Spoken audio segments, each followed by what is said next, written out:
નમસ્કાર વિદ્યાર્થી મિત્રો, ફરી અહીંયા પરેશ વ્રત યુટ્યુબ ચેનલમાં આપ સર્વે મિત્રોનું હાર્દિક સ્વાગત છે. બધા જ મિત્રો આપણા જે પ્રીવિયસ લેક્ચર્સ છે એમને જોતા હશો, એને નિહાળતા હશો, એન્જોય કરતા હશો અને સાથે સાથે ભણતા પણ હશો. એન્જોય કરતા કરતા આપણે ભણવાનું છે, ભણવાની સાથે એન્જોય પણ કરવાનું છે થોડો થોડો. તો કહેવાનો મતલબ કે હવે જે આપણે દ્રાવણો ચેપ્ટર ચાલી રહ્યું છે એના લાસ્ટ કન્સેપ્ટ તરફ આપણે છેલ્લો ટોપિક બાકી છે. આપણે એ ટોપિક ભણીશું એટલે આપણું ચેપ્ટર ક્લોઝ થઈ જશે. કેટલાક એમસીક્યુઝ વગેરે સોલ્વ કરવાના છે, એ સોલ્વ કરીશું. એક્સરસાઇઝના કેટલાક એક્ઝામ્પલ્સ બાકી છે, એ પણ સોલ્વ કરીશું. ઓકે, તો મિત્રો હવે એક લાસ્ટ ટોપિક છે આપણી પાસે, બહુ જ ઇમ્પોર્ટન્ટ ટોપિક છે મિત્રો. અને ઘણા બધા ક્વેશ્ચન્સ એવા છે. એનું નામ છે વોન્ટ ઓફ અવયવ. આ વોન્ટ ઓફ અવયવને સંજ્ઞા આઈ વડે દર્શાવવામાં આવે છે. તો આ જે વોન્ટ ઓફ અવયવ છે એ શું છે, કઈ રીતે શોધવામાં આવે છે? મોટા ભાગના તમે નીટની એક્ઝામ હોય કે જેડબલ્યુબીએસ ની એક્ઝામ હોય કે પછી એનસીઈઆરટી બોર્ડની એક્ઝામ હોય કે ગુજરાત બોર્ડ તો હવે છે નહીં આપણી પાસે, તો એ જનરલી એક્ઝામ્સમાં આઈને લગતા ઘણા બધા ક્વેશ્ચન્સ પૂછાય છે. મિત્રો આપણે આ ચેપ્ટરમાં 4 જુદા જુદા પ્રકારના સંખ્યાત્મક ગુણધર્મો ભણી ચૂક્યા છીએ અને એ જે સંખ્યાત્મક ગુણધર્મો ભણ્યા છીએ એમાં જ થોડું આપણે સ્ટડી કરવાનું છે, પણ ડિફરન્ટ પ્રકારે થોડા ક્વેશ્ચન્સ પૂછાય છે. તો જે આ 4 જુદા જુદા પ્રકારના સંખ્યાત્મક ગુણધર્મો છે એના સૂત્રો ફરી યાદ કરીએ. જેમ કે બાષ્પ દબાણમાં થતો સાપેક્ષ ઘટાડોનું જે સૂત્ર છે કે P01 P1 upon P01 is equal to N2 divided by N1 plus N2. આવી ફોર્મ્યુલા છે આપણી પાસે. જે N2 એટલે દ્રવ્યના મોલ છે, N1 એટલે દ્રાવકના મોલ છે, એવું લખી શકાય. બીજું એક સૂત્ર ભણ્યા હતા આપણે મિત્રો કે delta TB is equal to Kb into molarity or small m. ત્રીજું ફોર્મ્યુલા સંખ્યાત્મક ગુણધર્મોનું ભણેલા છીએ. એક છે delta TF is equal to Kf into molarity અને લાસ્ટમાં જે આપણે ભણ્યા પાઈ અભિસરણ દબાણ is equal to CRT. હવે આ જે જુદા જુદા સૂત્રો છે આમાં N2 અને N1 માં આ જે N2 છે એ દ્રવ્યના મોલ છે અને એ દ્રવ્યના મોલની માત્રા, એટલે કે બધા જે સંખ્યાત્મક ગુણધર્મોનો આપણે અભ્યાસ કર્યો છે મિત્રો, એ બધા જ સંખ્યાત્મક ગુણધર્મો મંદ દ્રાવણ માટે લાગુ પડેલા છે. અને મંદ દ્રાવણ હોય એટલે દ્રવ્યની માત્રા ખૂબ જ ઓછી હોય. તો એ જો દ્રવ્યની માત્રા ખૂબ જ ઓછી હોય તો અહીંયા N2 ને N1 ની સાપેક્ષમાં અવગણી શકાય. તો આ જ ફોર્મ્યુલાને આપણે લખવું હોય તો એને N2/N1 પણ લખી શકીએ. N2/N1. તો ડિફરન્ટ જે 4 ફોર્મ્યુલા લખ્યા છે આપણે. બાષ્પ દબાણમાં સાપેક્ષ ઘટાડાને લખવું છે, પછી ડેલ્ટા ટી ઉત્કલન બિંદુમાં વધારો થવા ઉન્નયનને લખતું છે, ઠાર બિંદુમાં ઘટાડો થવા ઉન્નયનને લખતું છે, પાઈ એટલે અભિસરણ દબાણ છે. આ જ ફોર્મ્યુલાને જ્યારે વોન્ટ ઓફ અવયવનો ઉપયોગ કરીને ગણવાનું થાય. તો જ્યારે આ 4 આપણે જુદા જુદા જે સંખ્યાત્મક ગુણધર્મોનો અભ્યાસ કર્યો છે એ વખતે જનરલી આપણે એવું જઈ ચૂક્યા છીએ કે જે આપણે નોન વોલેટાઇલ અથવા તો જે અબાષ્પશીલ દ્રવ્ય પદાર્થ નાખતા હતા મિત્રો, એ અબાષ્પશીલ દ્રવ્ય પદાર્થ તરીકે આપણે એવા લીધેલા છે જેમાં જનરલી મોટે ભાગે ગ્લુકોઝ વાપરવામાં આવે. જનરલી એવું હોય કે યુરિયાનો ઉપયોગ કરેલો છે આપણે. એના સિવાય સુક્રોઝ પણ ઘણા બધા એક્ઝામ્પલ્સમાં આપણે આવેલું છે. ગ્લુકોઝ હોય, યુરિયા હોય, સુક્રોઝ હોય, મતલબ શર્કરા પણ કહી શકાય. તો આ બધા જે પદાર્થો છે એમના ઘટક કણોની સંખ્યા એક આવે છે. એમના ઘટક કણોની સંખ્યા કેટલી આવે? એક ગ્લુકોઝ હોય તો એક આવે, યુરિયા હોય તો એક આવે, સુક્રોઝ હોય તો એક આવે. પણ ઘણી બધી વખત એવું બને કે જેમાં ઘટક કણોની સંખ્યા બદલાતી જતી હોય. ધારો કે એક્ઝામ્પલ તરીકે આપણે કોઈ પદાર્થ એવો છે, એક્ઝામ્પલ તરીકે ચાલો NaCl, આપણે એક એક્ઝામ્પલ સમજીએ NaCl. તો હવે કેટલાક પદાર્થો એવા હોય, કેટલાક દ્રવ્ય પદાર્થ એવા હોય કે જેને તમે જ્યારે દ્રાવકમાં એડ કરો છો તો એમાં સુયોજન અને વિયોજનની ઘટનાઓ બને છે. Dissociation and association.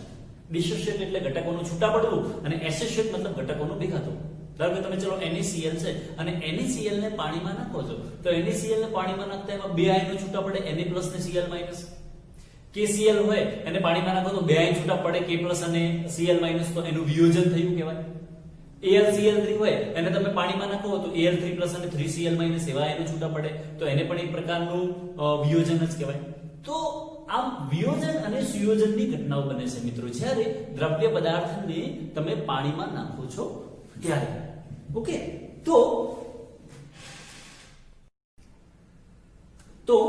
જેમ કે એક્ઝામ્પલ તરીકે આપણે NaCl છે અને NaCl ને જ્યારે આયનીકરણ થાય અને પાણીમાં જ્યારે નાખવામાં આવે તો બધી બે આયનો છૂટા પડે. એક Na+ aqueous છૂટો પડશે અને બીજો સાથે Cl- aqueous આયન છૂટો પડે છે. એનો મતલબ કે જે NaCl છે એનું વિયોજન થાય, ડિસોસિએશન થાય અને કઈ ઘટના બને છે? વિયોજન. અને વિયોજનના કારણે એમાંથી બે આયનો છૂટા પડે છે. એવી રીતે ઘણી વખત એવું પણ બને, ધારો કે એક્ઝામ્પલ તરીકે AlCl3 હોય તો AlCl3 જે છે એ AlCl3 માં એક Al3+ આયન છૂટો પડશે અને વત્તા Cl- આયન છૂટો પડશે, પણ એની સંખ્યા કેટલી હશે? 3 હશે. આને પણ આપણે H+ લખી દઈએ જ્યારે પાણીમાં નાખવામાં આવે છે. મિત્રો હવે આપણે એવું વિચારી શકીએ જે NaCl અથવા AlCl3 જેમ કે NaCl જ્યારે 100% આયનીકરણ થાય, બહુ ઇમ્પોર્ટન્ટ વસ્તુ છે. આયનીકરણ અથવા વિયોજન, એનું વિયોજન એટલે છૂટા પણ પડી શકે અથવા આયનોમાં રૂપાંતર પામી શકે. આપણે અત્યારે એ શબ્દને એક જ ગણીશું. તો આ NaCl નું જ્યારે આયનીકરણ અથવા આયનમાં રૂપાંતર અથવા એનું વિયોજન થાય છે તો જો એનું 100% આયનીકરણ થતું હોય, આપણે ધારો કે જેટલો પદાર્થ નાખ્યો છે એનું 100% આયનીકરણ થતું હોય એવું વિચારીએ, તો અહીંયા જે NaCl અથવા AlCl3 નાખ્યા છે એનું 100% વિયોજન થાય છે. તો એ વખતે છૂટા પડતા આયનોની સંખ્યા પણ જેટલા ઘટક કણો હશે એટલી જ આયનો છૂટા પડશે.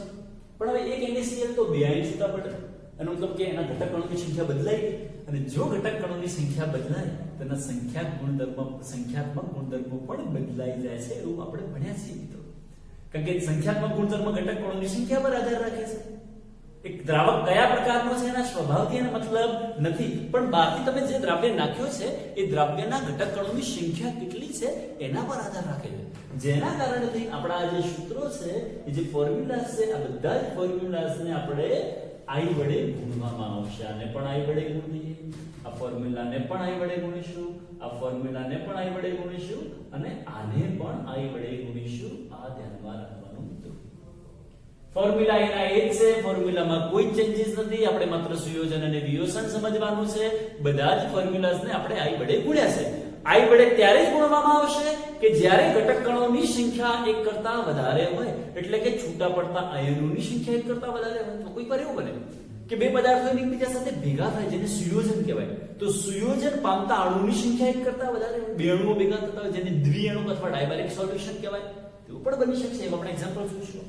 તો હવે પહેલા આપણે સમજી લઈએ કે મિત્રો વિયોજન અથવા સુયોજનમાં કયા પ્રકારે થાય છે. એક્ઝામ્પલ તરીકે આપણે એવું સમજી લઈએ કે ડિસોસિએશન અથવા તો વિયોજન થાય તો થાય શું? પ્રશ્ન આ છે. તો જનરલી આપણે એવું સમજાય કે જ્યારે 100% આયનો છૂટા પડતા હોય તો એના Na+ અને Cl- 2 આયનો છૂટા પડે, તો આના માટે આપણે લખવું હોય તો I બરાબર 2 લખી શકીએ મિત્રો, યાદ રાખજો. એના માટે શું લખીએ? I બરાબર 2 લખીશું, સિમ્પલ. ચલો આના છૂટા પડતા આયનની સંખ્યા કેટલી? 1 અને 3 કુલ, અહીંયા 3 છે, આનો ઘટક 1 છે, કુલ 4. તો આના માટે મારે I લખવો હોય તો I બરાબર કેટલો થાય? 4. પણ આવું મિત્રો આપણે ક્યારે લખી શકીએ I બરાબર 4? કે જ્યારે 100% આયનીકરણ, અહીંયા AlCl3 નું પણ 100% આયનીકરણ થાય છે અને NaCl નું પણ 100% આયનીકરણ થાય છે. તો જ્યારે કોઈ પદાર્થ 100% વિયોજન પામતો હોય, 100% આયનીકરણ પામતો હોય, તો એના છૂટા પડેલા જે આયનોની સંખ્યા છે એ જ એનો I થશે, જેને કહેવાય વોન ટોપ અવયવ. એને શું કહેવાશે? વોન ટોપ અવયવ તરીકે ઓળખીશું અહીંયા મિત્રો. તો જ્યારે પણ આવા ઘટક કણોની સંખ્યા આપણે શોધવી હોય અથવા ઘટક કણોની સંખ્યા આપણે જાણતા હોઈએ તો એના આધારે I લખી શકાય છે. પણ એક્ચ્યુઅલી I ના બે અલગ અલગ ફોર્મ્યુલા અથવા અલગ અલગ સૂત્રો છે. જો I વોન ટોપ અવયવ શોધવો હોય તો એના માટે આવું સૂત્ર યાદ રાખવાનું કે દ્રવ્યનું, એક છે આપણી પાસે દ્રવ્યનું સામાન્ય આણ્વીય દળ, એક છે આપણી પાસે દ્રવ્યનું સામાન્ય આણ્વીય દળ ભાગ્યા નીચે લખી દઈએ આપણે દ્રવ્યનું પ્રાયોગિક આણ્વીય દળ. સૈદ્ધાંતિક આણ્વીય દળ ભાગ્યા દ્રવ્યનું, અહીંયા સામાન્યની જગ્યાએ આપણે એવો પણ શબ્દ વાપરી શકીએ સૈદ્ધાંતિક, અને અહીંયા અસામાન્ય, આ પ્રાયોગિક છે એને કહી શકીએ આપણે અસામાન્ય. એટલે સામાન્ય ભાગ્યા અસામાન્ય, અથવા તો બીજું કેવું હોય તો સૈદ્ધાંતિક ભાગ્યા પ્રાયોગિક આણ્વીય.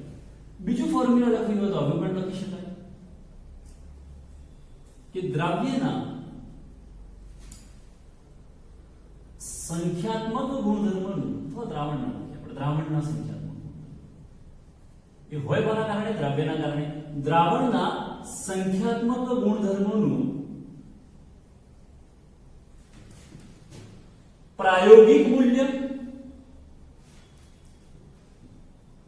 ભાગ્યા દ્રાવણના સંખ્યાત્મક ગુણધર્મનું સૈદ્ધાંતિક મૂલ્ય. જો મિત્રો અહીંયા અલગ છે, અહીંયા સૈદ્ધાંતિક ભાગ્યા પ્રાયોગિક આણ્વીય દળ છે, અહીંયા સંખ્યાત્મક ગુણધર્મ માટે પ્રાયોગિક ભાગ્યા સૈદ્ધાંતિક છે, બંને એકબીજાથી ઓપોઝિટ છે. ત્રીજું પણ ફોર્મ્યુલા લખવો તો એવું લખી શકાય, સુયોજન કે વિયોજન, કારણ કે આપણે જ્યારે સુયોજન થતું હોય તો ઘટક કણો જ્યાં સુયોજન થાય તો ભેગા થાય અને વિયોજન થાય તો ઘટક કણો છૂટા પડે છે. તો સુયોજન કે વિયોજન બાદ ઘટક કણોની સંખ્યા, સુયોજન કે વિયોજન બાદ ઘટક કણોની સંખ્યા ભાગ્યા સુયોજન કે વિયોજન પહેલા ઘટક કણોની સંખ્યા, જેને શું કહી દઈશું આપણે? આઈ કહેવાય. તો બધા જે ફોર્મ્યુલા લખ્યા છે, બધા જે ઇક્વેશન સૂત્રો લખ્યા છે, બધા જ શેના છે? આઈ ના છે. તો આઈ માટે આપણે યાદ રાખી લઈએ મિત્રો, આઈ બરાબર દ્રવ્યનું સામાન્ય આણ્વીય દળ ભાગ્યા પ્રાયોગિક આણ્વીય દળ, દ્રાવણના સંખ્યાત્મક ગુણધર્મોનું પ્રાયોગિક મૂલ્ય ભાગ્યા દ્રાવણના સંખ્યાત્મક ગુણધર્મોનું સૈદ્ધાંતિક મૂલ્ય, સુયોજન વિયોજન બાદ ઘટક કણોની સંખ્યા ભાગ્યા સુયોજન અને વિયોજન પહેલા ઘટક કણોની સંખ્યા. જો ત્રણ ફોર્મ્યુલાનો યુઝ કરતા શીખી જઈએ મિત્રો તો આપણને ઘણા બધા MCQ સોલ્વ કરતા આવડશે. પહેલા ફટાફટ નોટબુકમાં થોડું નોટ ડાઉન કરી દઈશું. ઓકે મિત્રો, તો જેમ આપણે ત્રણ સૂત્રો જોયા આઈ માટેના અલગ અલગ, સામાન્ય આણ્વીય દળ ભાગ્યા પ્રાયોગિક આણ્વીય દળ અથવા સામાન્ય ભાગ્યા અસામાન્ય આણ્વીય દળ. બીજું ફોર્મ્યુલા જોયું હતું કે એના જે દ્રાવણના સંખ્યાત્મક ગુણધર્મ હોય એનું પ્રાયોગિક મૂલ્ય ભાગ્યા સૈદ્ધાંતિક મૂલ્ય. ત્રીજું ફોર્મ્યુલા એવું પણ જોયું કે દ્રાવણમાં જ્યારે પણ સુયોજન અથવા વિયોજન થાય છે તો વિયોજન અથવા સુયોજન બાદ ઘટક કણોની સંખ્યા ભાગ્યા સુયોજન કે વિયોજન પહેલા ઘટક કણોની સંખ્યા. આ ત્રણેય ફોર્મ્યુલાનો યુઝ કરીને આપણે આલ્ફા શોધતા શીખીશું. તો એક એક્ઝામ્પલ લેવામાં આવે. એક્ઝામ્પલ તરીકે ઘણીવાર એવું પણ બને ને કે જરૂરી નથી કે કોઈ પણ પદાર્થ 100% આયનીકરણ અથવા તો વિયોજન થાય. દરેક વખતે એવું જરૂરી હોતું નથી કે જે પદાર્થ તમે રાખ્યો છે પદાર્થનો 100% આયનીકરણ અથવા તો વિયોજન થાય. એક્ઝામ્પલ તરીકે ધારો કે ચલો NaCl છે.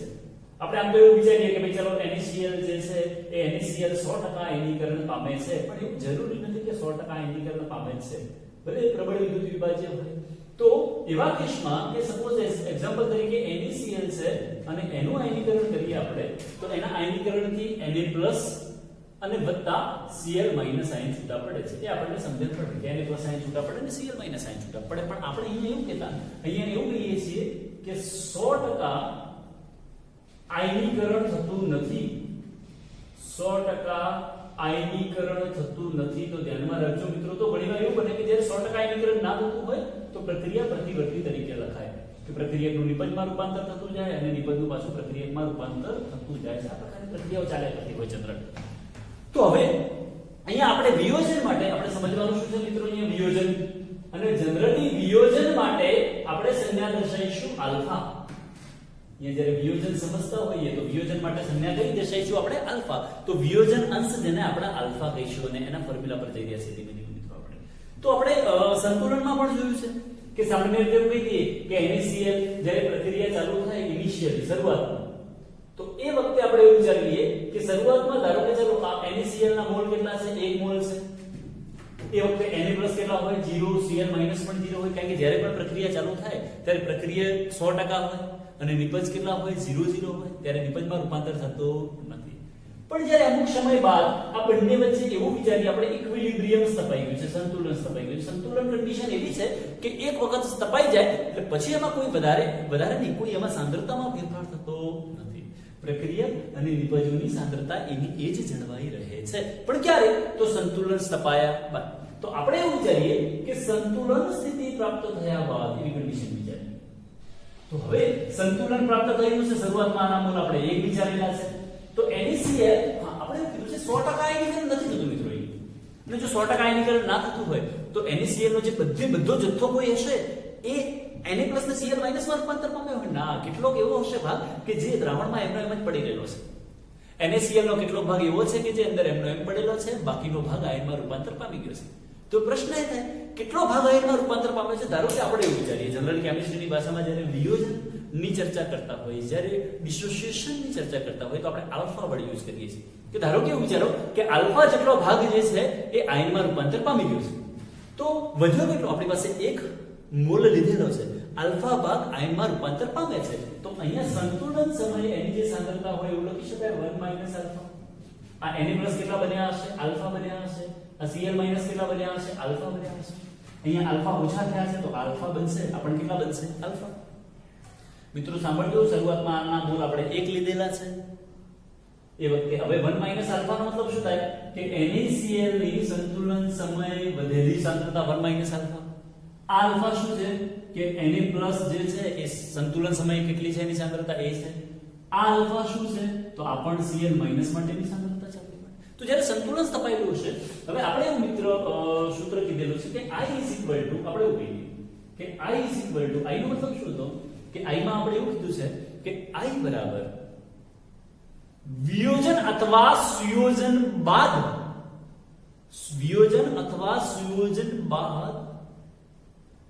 ઘટક કણોની સંખ્યા ભાગ્યા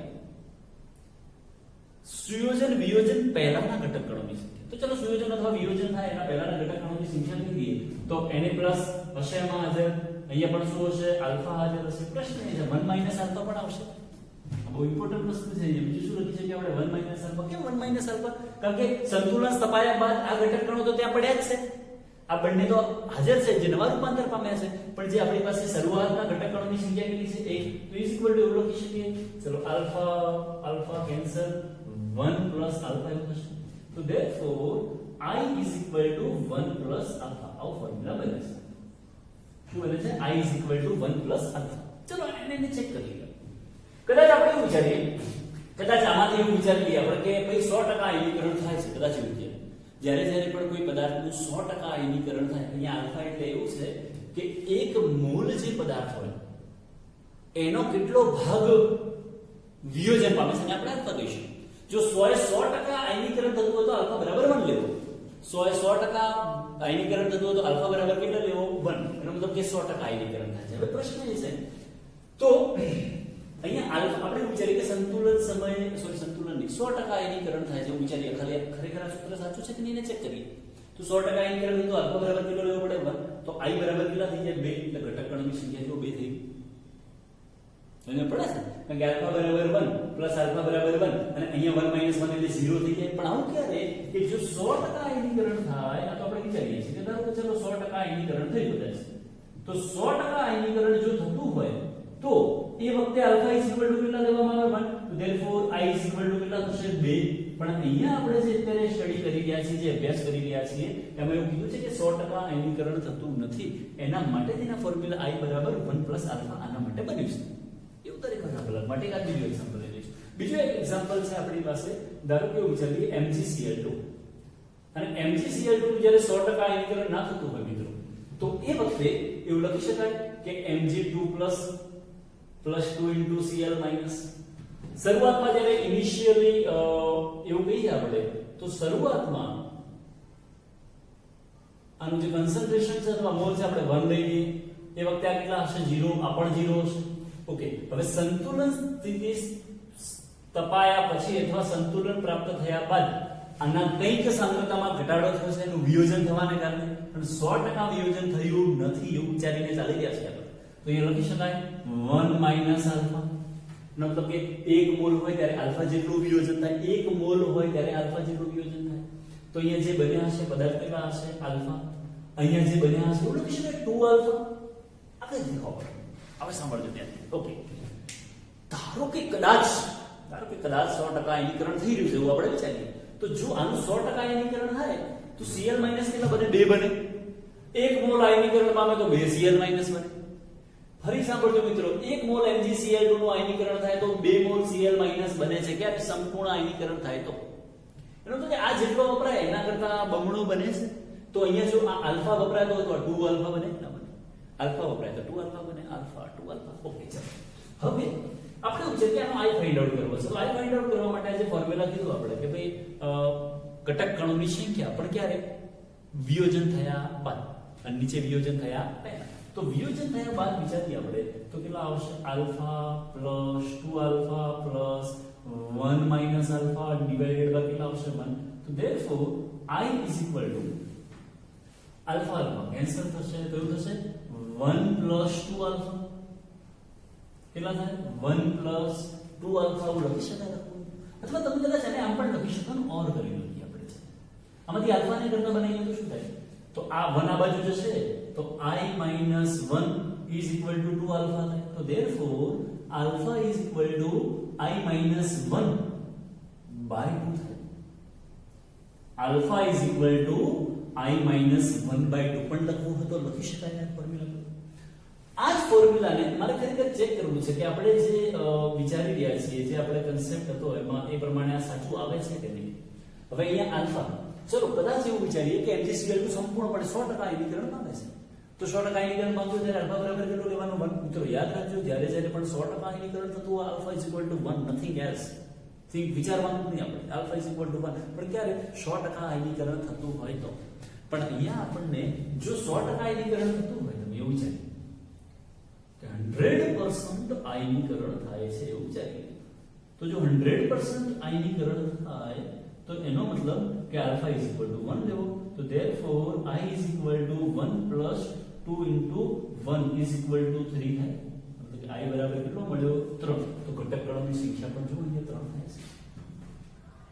તો આ જે આપણે જુદા જુદા પ્રકારના કેસ મળી રહ્યા છે કે જેમાં 2 આયનો પણ છૂટા પડતા હોઈ શકે, 3 આયનો છૂટા પડતા હોઈ શકે, તો આના પરથી આવું તારણ કાઢી શકીએ મિત્રો આપણે કે જ્યારે કોઈ ઘટકોનું સંપૂર્ણ, જ્યારે કોઈ સંયોજનનું સંપૂર્ણપણે આયનીકરણ થતું હોય, એનું સંપૂર્ણપણે વિયોજન થતું હોય એવો શબ્દ વાપરીએ આપણે, તો જ્યારે 100% વિયોજન થતું હોય તો જેટલા આયનો છૂટા પડે છે એને એનો આય ગણી લેવું.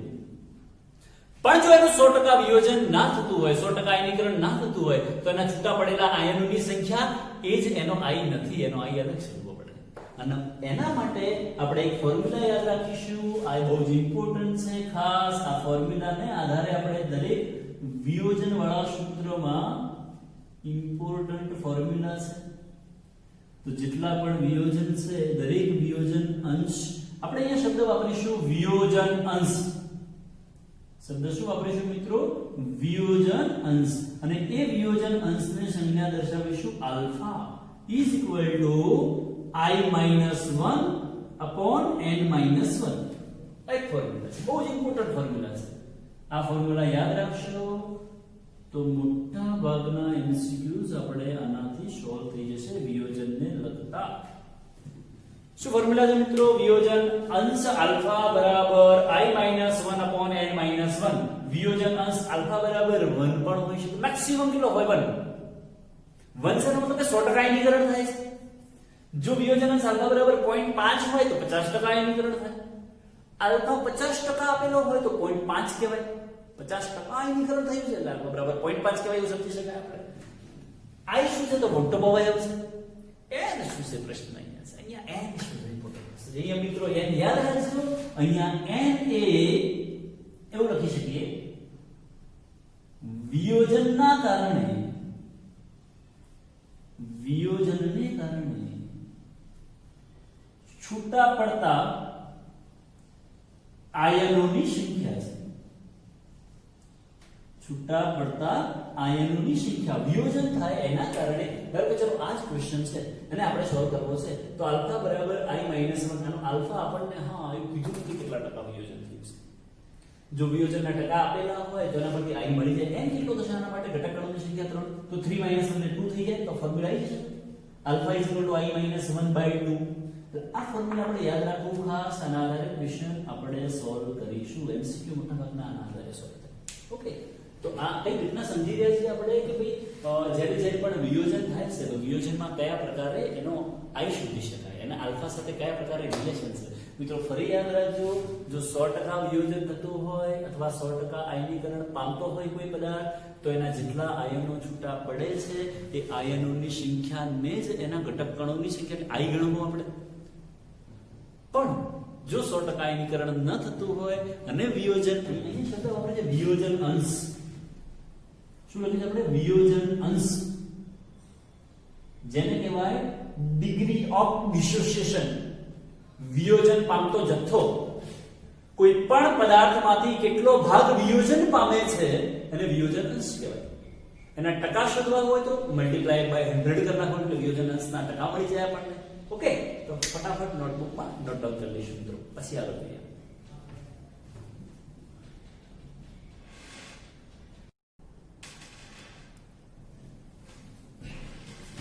ઓકે મિત્રો, તો જે પ્રમાણે આપણે વિયોજન અંશનું જે સૂત્ર છે alpha is equal two i - 1 upon n - 1 ભણ્યા છે, એ જ પ્રકારે ધારો કે જ્યારે સુયોજન થાય છે, અત્યારે આપણે અત્યાર સુધી જે પણ ભણ્યા વિયોજન માટે ભણ્યા, પણ સમજો ઘણી વખત એવું પણ થાય જેને સુયોજન કહી શકાય, અને સુયોજનનો મતલબ એવું થાય એસોસિએશન ભેગા થવું.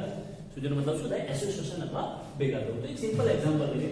એક્ઝામ્પલ તરીકે જ્યારે 2 મોલ CS3COOH એકબીજા સાથે લેવામાં આવે છે, અને આ 2 મોલ CS3COOH જે છે એને સપોઝ આપણે બેન્ઝીનમાં નાખી દઈએ, તો 2 મોલ CS3COOH ને જ્યારે બેન્ઝીનમાં નાખવામાં આવે છે, તો બેન્ઝીનમાં નાખતા કંઈક આ પ્રકારની ઘટના બને છે. આપણે એવું વિચારીએ કે એનું 100% સુયોજન થાય છે. જેટલો પદાર્થ લીધેલો છે એનું 100% સુયોજન થાય છે, અને આ પદાર્થને જ્યારે દ્રાવક તરીકે આપણે બેન્ઝીન લીધેલો, મતલબ કે બેન્ઝીનમાં નાખેલો છે, તો કંઈક આ પ્રકારની ઘટના બને. તો ભાઈ CH3 C double bond CH3 C double bond O OH આ પ્રકાર થશે. ઓકે, એ જ પ્રકારે આ બાજુથી વિચારીએ તો CH3 C double bond O OH આવું આવશે. આ બંને વચ્ચે હાઇડ્રોજન બોન્ડિંગ બને, આના બંને વચ્ચે પણ હાઇડ્રોજન બોન્ડિંગ બનશે. તો આ 2 મોલ ઇથેનોઇક એસિડ અથવા તો એસિટિક એસિડ ને આપણે એને કહીએ ઇથેનોઇક એસિડ, અથવા તો બીજું કહી શકીએ એસિટિક એસિડ. તો ઇથેનોઇક એસિડ અથવા એસિટિક એસિડ ને જ્યારે 100% સુયોજન થાય છે અને બેન્ઝીન દ્રાવકમાં ઓગાળેલો હોય, તો એમાંથી જે પદાર્થ બન્યો છે એક જ બની ગયો છે. તમે બે મોલ પદાર્થ નાખતા એક જ ઘટક બને છે, એટલે સુયોજન પછી એના ઘટકોની સંખ્યા કેટલી થઈ જાય? 1. તો આ જે 2 ઘટકો ભેગા થયા છે, 2 ઘટકો ભેગા થવાની જે ઘટના છે ને ડાયમરાઇઝેશન તરીકે ઓળખવામાં આવે છે. શું કહેવાય છે મિત્રો? ડાયમરાઇઝેશન, અથવા તો એને કહેવું હોય તો બીજો શબ્દ વપરાશે દ્વિઅણુક તરીકે ઓળખવામાં આવે. પદાર્થને કેવો પદાર્થ કહેવાશે? દ્વિઅણુક અથવા ડાયમર પદાર્થ તરીકે પણ ઓળખવો હોય તો આપણે ઓળખી શકીએ. એમાં સમજવાની વસ્તુ શું છે મિત્રો? કે જ્યારે કોઈ પદાર્થને સામાન્ય રીતે એવું કહેવાય છે કે મોટાભાગના જે કાર્બોક્સિલિક એસિડ છે, મોટાભાગના કાર્બોક્સિલિક એસિડને તમે જ્યારે બેન્ઝીનમાં નાખો છો અને જ્યારે 100% સુયોજન થતું હોય તો ડાયમર્સ બનાવે છે, દ્વિઅણુક સંયોજન બનાવે. આ ધ્યાનમાં રાખજો, તો યાદ રાખવાની વસ્તુ છે. હવે ના શું ક્વોલિટેટિવ પ્રોપર્ટી કે સંખ્યાત્મક ગુણધર્મમાં કોઈ ફરક પડે છે ખરા? તો આ જે છે એના કેટલા ઘટકો નાખ્યા છે આપણે? 2. એટલે સુયોજન થયા પહેલાના ઘટકોની સંખ્યા 2 છે, અથવા એના ઘટકોની સંખ્યા 2 છે, પણ સુયોજન થયા બાદ એના ઘટકોની સંખ્યા કેટલી થઈ ગઈ? 1. તો ઘટકોની જે સંખ્યા છે, આપણે આવું જે ફોર્મ્યુલા યુઝ કરતા હતા કે I, તો I નો મતલબ શું હતો કે સુયોજન બાદ ઘટકોની સંખ્યા અને સુયોજન પહેલા ઘટકોની સંખ્યા ડિવાઇડેડ બાય સુયોજન પહેલા. તો સુયોજન બાદ ઘટકોની સંખ્યા કેટલી છે? 1. અને સુયોજન પહેલા ઘટકોની સંખ્યા કેટલી છે? 2. એનો મતલબ I અડધો થઈ ગયો, I 1 કરતા ઓછો થઈ જાય. આ યાદ રાખજો મિત્રો, જ્યારે પણ સુયોજન થાય છે તો I નું મૂલ્ય 1 કરતા ઘટે છે. એ કેટલું ઘટે છે? એ કેવો પદાર્થ બનાવ્યો છે એના પર ડાયમર બનાવે અને 100% સુયોજન થતું હોય તો અડધું થઈ જાય. એનો મતલબ કે સુયોજનને કારણે એક વાક્ય અહીંયા આપણે યાદ રાખવું તો રાખી શકીએ મિત્રો કે સુયોજનના કારણે I નું મૂલ્ય સુયોજનને કારણે I less than 1 થાય છે. એનો મતલબ કે I નું મૂલ્ય યાદ રાખજો હંમેશા 1 કરતા ઘટે છે. 1 કરતા ઘટે છે એનું કારણ શું? કે સુયોજન થવાને કારણે એની જે નિપજ બને છે એના ઘટક કણોની સંખ્યા ઘટી જાય છે. કોની સાપેક્ષમાં? મૂળ એટલે કે સુયોજન પહેલાના ઘટક કણોની સાપેક્ષમાં. એટલા માટે એનો I હંમેશા કેટલો થશે? લેસ ધેન 1 થશે. એ આપણે પછી પણ સમજીએ, હમણાં MCQ સોલ્વ કરીએ એમાં. હવે દર કોઈ એક્ઝામ્પલ સમજવું છે. એક્ઝામ્પલ તરીકે એને સુયોજનનું ફોર્મ્યુલા કઈ રીતે બનશે ચેક કરીએ. કે એક્ઝામ્પલ તરીકે આપણી પાસે 2 મોલ CH3COO છે. અહીંયા કેટલા ટકા સુયોજન કીધું છે આપણે? 100%. પણ દરેક વખતે 100% સુયોજન, અને કાર્બોક્સિલિક એસિડ 100% સુયોજન કે જનરલી પામતા નથી. તો કોઈ વાર એવું કરીએ આપણે કે કારણ કે બોન્ડિંગ્સ કેવા બને છે એના પર પણ આધાર નથી. તો દરેક વખતે 100% સુયોજન થયું હોય એવું જરૂરી પણ નથી. તો કદાચ ચલો એવું વિચારો કે એનું 100% સુયોજન થતું નથી, અને જો 100% સુયોજન ના થતું હોય તો પ્રક્રિયા બની પાછી ઇક્વિલિબ્રિયમ, પ્રતિવર્તી કન્ડિશન. અહીંયા એવું લખી દઈએ આપણે કે 100% સુયોજન ન થતું હોય ત્યારની માટે કન્ડિશન ચાલીએ છે. તો જ્યારે 2 મોલ એસિટિક એસિડ અથવા ઇથેનોઇક એસિડને ભેગા કરવામાં આવે તો એમાંથી કેટલું સુયોજન બને છે? CH3COOH ટ્વાઇસ, એટલે વિરોધી કે નખો દ્વિઅણુક સંયોજન બનાવે, ડાયમર બનાવે છે. તો એના માટે જ્યારે શરૂઆતમાં ઇનિશિયલી આપણે વિચારીએ કે જ્યારે પ્રક્રિયાની શરૂઆત થાય તો આનો મોલ 1 છે, આનો મોલ કેટલા હશે? 0 હશે. ઇનિશિયલી જ્યારે પ્રક્રિયા સ્ટાર્ટ થાય છે, ઇક્વિલિબ્રિયમ કન્ડિશન વિચારીએ આપણે સંતુલન જે પ્રમાણે આપણે વિયોજનમાં ભણ્યા હતા એ જ પ્રમાણે અહીંયા સંતુલન સ્થિતિની વાત કરીએ તો સંતુલન સ્થિતિએ જ્યારે આપણે ચર્ચા કરવા જઈએ તો સંતુલન સ્થિતિએ આના મોલ કેટલા છે આપણી પાસે 2 મોલ ઇથેનોઇક એસિડ સાંભળજો ધ્યાનથી અહીંયા કેટલા મોલ છે આપણા 2 મોલ છે હવે પ્રશ્ન એ છે કે જ્યારે 2 મોલ જો 100% સુયોજન થતું હોય જો 100% સુયોજન થતું હોય તો 2 મોલ ઇથેનોઇક એસિડમાંથી એક બને છે ડાયમર અણુ એટલે કે જેટલા મોલનું સુયોજન થાય છે એના કરતા અડધા બને છે 2 મોલમાંથી 1 મોલા બને છે પણ અહીંયા 100% સુયોજન ન થતું હોય તો એવું કહી શકાય અહીંયા આપણે લખીશું 1 આલ્ફા એટલે આલ્ફા જેટલું સુયોજન થાય તો ભલે કેટલું 1 આલ્ફા જો આલ્ફા સુયોજન થાય તો એવું લખી શકીએ 1 આલ્ફા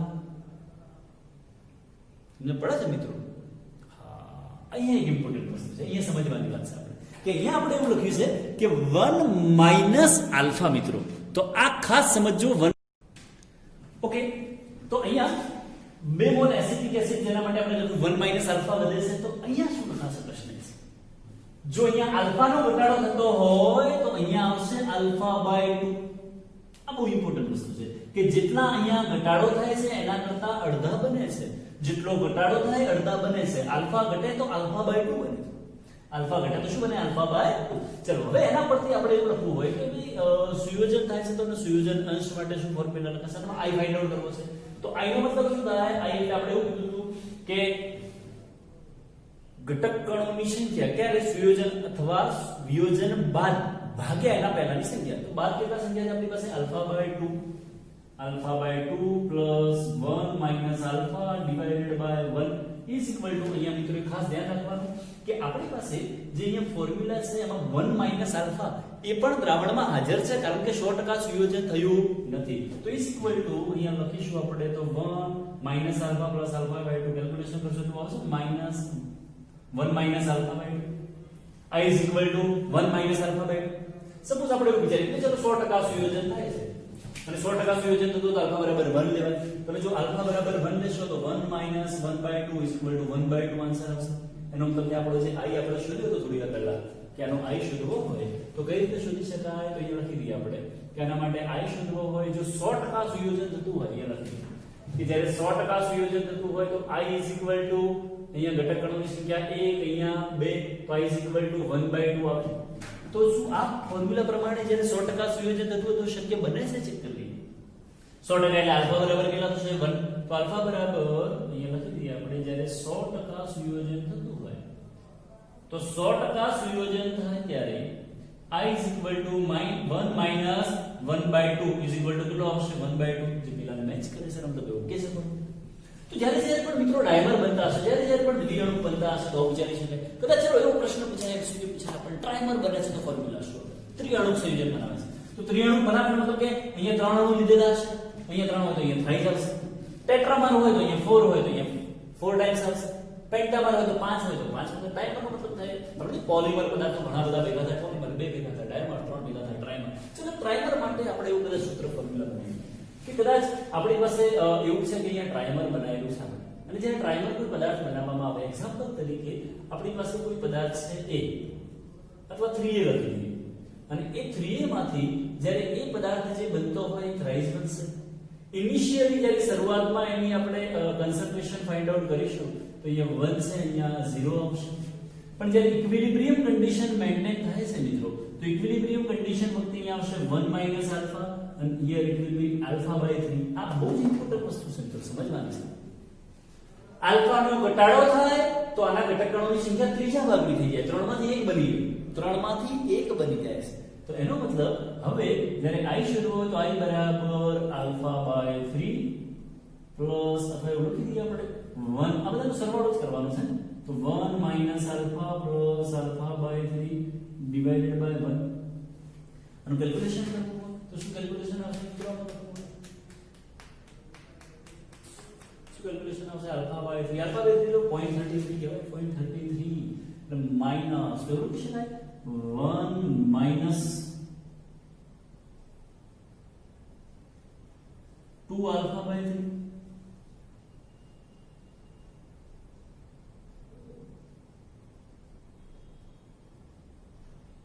શકાય મિત્રો 1 - 2 આલ્ફા બાય 3. તો કહેવાનો મતલબ કે આ રીતે ફોર્મ્યુલા બનાવી હોય તો પણ આપણે બનાવી શકીએ. એનું કેલ્ક્યુલેશન તમે જો કરશો તો 3 - 3 આલ્ફા પ્લસ આલ્ફા આવું થઈ શકે ને. ચલો 3 લસા લઈએ આપણે. તો 3 જો લસા લેવામાં આવે તો થશે 3 - 3 આલ્ફા પ્લસ આલ્ફા આવું થઈ જાય. તો આલ્ફા -2 આલ્ફા અહીંયા વધે છે. આપણી પાસે કેટલા છે 3 માઈનસ કેટલા વધશે 2 આલ્ફા ડિવાઇડેડ બાય 3 આવું થઈ જશે. હજી તમે એને કેલ્ક્યુલેટ કરો તો 3/3 એટલે 1 - 2 આલ્ફા બાય 3 આવું થઈ જાય. એટલે આ કયો ફોર્મ્યુલા 1 - 2 આલ્ફા બાય 3. 3 લસા લીધો છે આપણે તો 3 - 3 alpha plus alpha divided by 3 પછી -3 આલ્ફા પ્લસ આલ્ફા એટલે -2 આલ્ફા. કેલ્ક્યુલેશન કરતા આપણને આન્સર મળે છે. સપોઝ આપણે ચેક કરવું છે કે ખરેખર આ 100% આયનીકરણ માટે પોસિબલ છે કે નહીં, તો એવું પણ થઈ શકે. તો એ જો ચેક કરવું હોય તો આવું થઈ શકે મિત્રો. સપોઝ જ્યારે તમે 100% આયનીકરણ કદાચ એનું લખો છો 100%, તો આના ઘટકકણોની સંખ્યા 3 બને, આના ઘટકકણોની સંખ્યા 1 બને. તો આના માટે i લખવું હોય તો સુયોજન બાદ ઘટકકણોની સંખ્યા કેટલી આવશે? 1 ડિવાઇડેડ બાય 3 આવે 1/3. આ ક્યારે આવશે? i = 1/3 જ્યારે 100% સુયોજન પામેલ હોય તો. પણ સપોઝ ચલો અહીંયા આપણે આલ્ફા બરાબર મૂકીએ તો આલ્ફા બરાબર કેટલો થશે? 100% હોય ત્યારે 1. તો જો આલ્ફા બરાબર તમે 1 મૂકો છો તો અહીંયા કેટલા આવશે?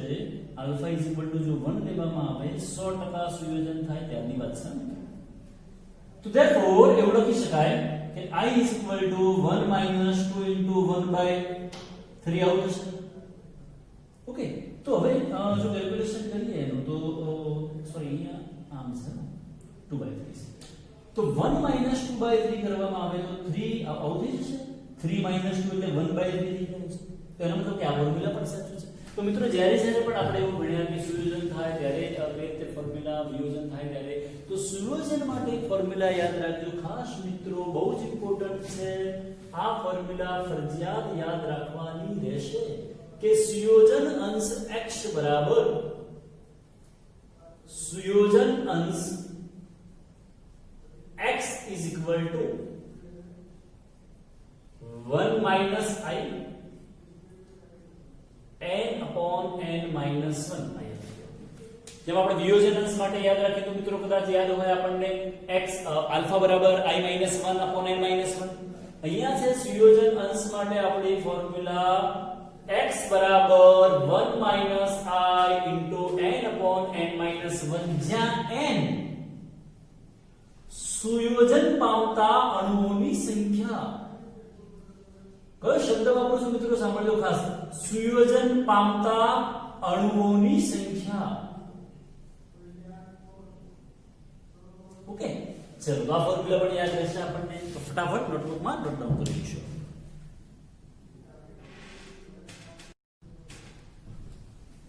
તો મિત્રો જે પ્રમાણે આપણે i ની ચર્ચા કરી રહ્યા છે કે i કઈ રીતે શોધવા, એના અલગ અલગ ફોર્મ્યુલા જોયા. સુયોજન થાય તો શું થાય, વિયોજન શું થાય. તો આપણે અહીંયા ફોર્મ્યુલા એક ફરી લખી દઈએ કે i = સંખ્યાત્મક ગુણધર્મોનું, એવું લખી દઈએ, સંખ્યાત્મક ગુણધર્મોનું પ્રાયોગિક મૂલ્ય ભાગ્યા સંખ્યાત્મક ગુણધર્મોનું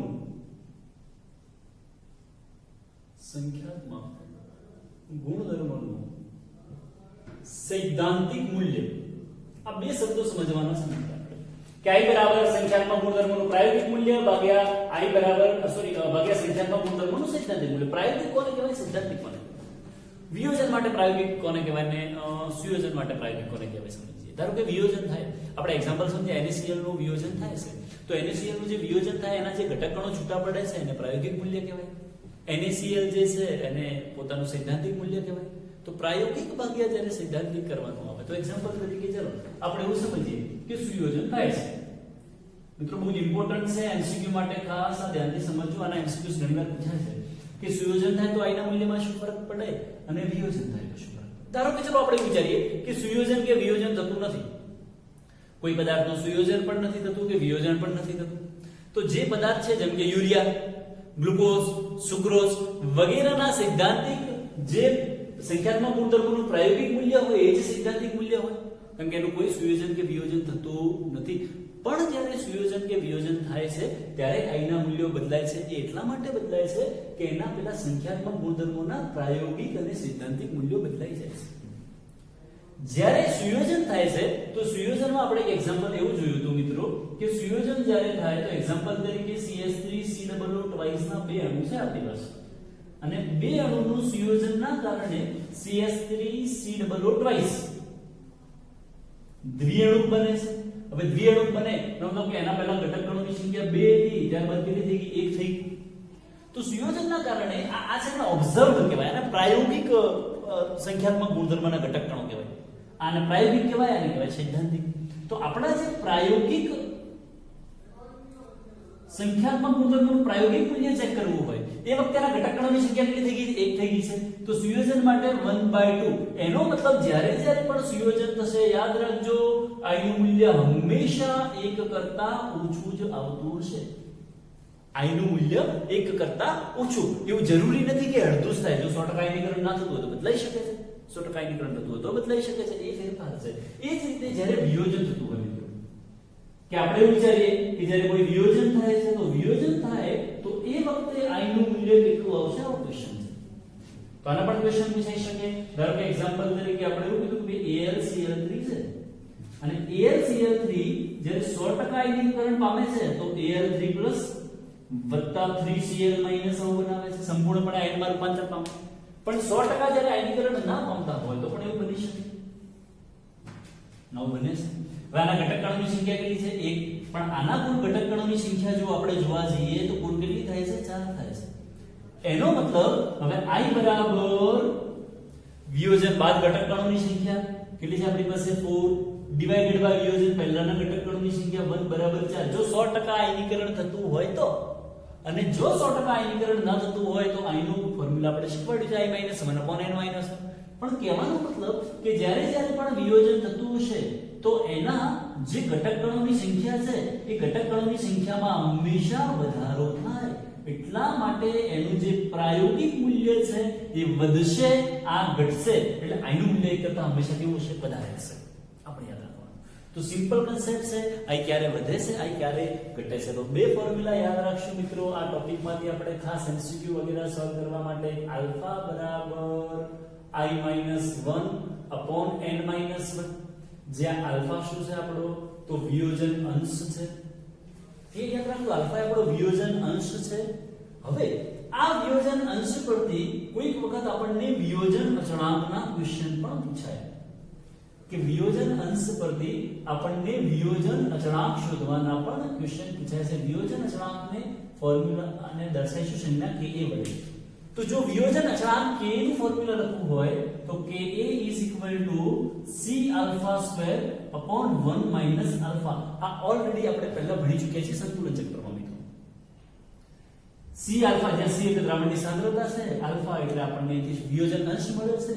અહીંયા જનરલી જે આલ્ફા હોય એનું પ્રમાણ ખૂબ જ ઓછું હોય છે અને ઓછું હોવાને કારણે એકની સાપેક્ષમાં શું કરી શકાય અવગણી શકાય. તો પણ લખી શકાય therefore ka C².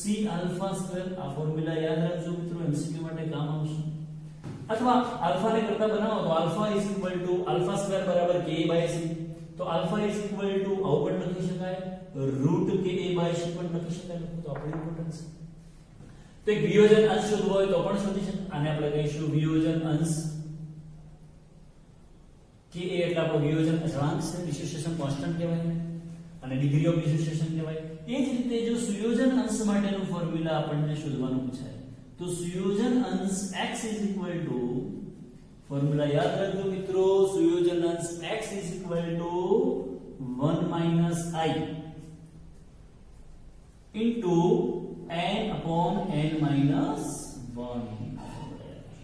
તો વિયોજન અંશ, વિયોજન અચળાંક અને સુયોજન અંશ ત્રણના ફોર્મ્યુલા યાદ રાખીશું.